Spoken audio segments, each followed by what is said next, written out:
All right, let's bring in Stephen Horrell, who is a senior fellow at the Center for European Policy Analysis. He joins us now live from Las Vegas. Stephen, good to see you. As far as I know, that these Russian drills take place annually, and we've heard from U.S. authorities that Moscow had informed it of the routine drills in advance. So is this something really that we should be alarmed about?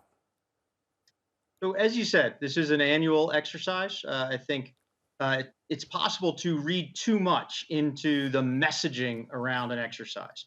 The primary purpose of any exercise is always, of course, the training and readiness that it delivers.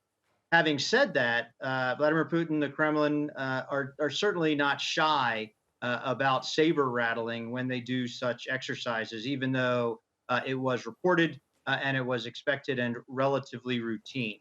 There's been a lot of threatening about weapons of mass destruction in and around the Ukraine conflict.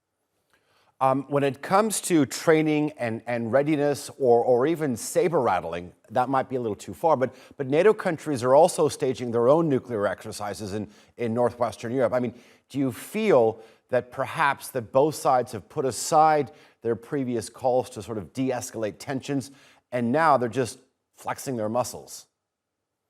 So, I differentiate between the two. So, NATO did just have their steadfast noon nuclear readiness exercises, but I would note that that was caged with the strategic communications that any first use of nuclear weapons, the use of nuclear weapons by Russia, would be responded to with consequences.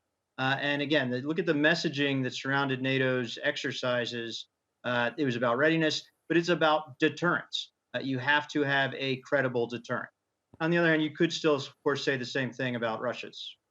Like so many things in life, I mean, timing is a very important concept. I mean, I'd like to hear your thoughts on the Russian warning that Ukraine may be ready to detonate a dirty bomb. I mean, is this possible? If it does happen, what do you think the repercussions and how it's sort of going to shape the progress of this conflict?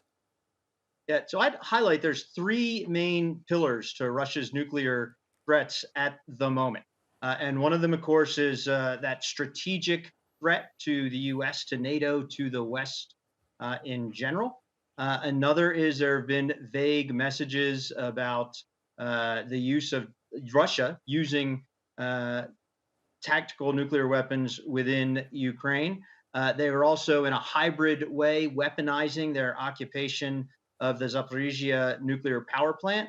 But this Russian talk of a Ukrainian dirty bomb is, in the first part, nonsense. Ukraine's doing no such thing. Some of the Russian announcements included pictures from Slovenia's nuclear energy agency and outright falsehoods about what you were seeing with the so-called nuclear materials that they were blaming on Ukraine. That again were from materials from Slovenia.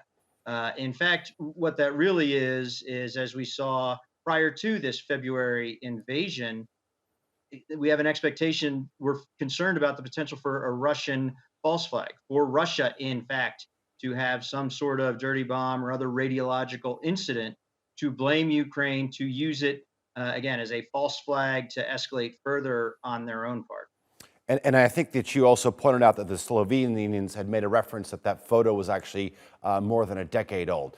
Stephen, it was a pleasure talking to you. Thank you very much for joining us here on TRT World. I do enjoy hearing the analysis. Thank you. Thank you for having me.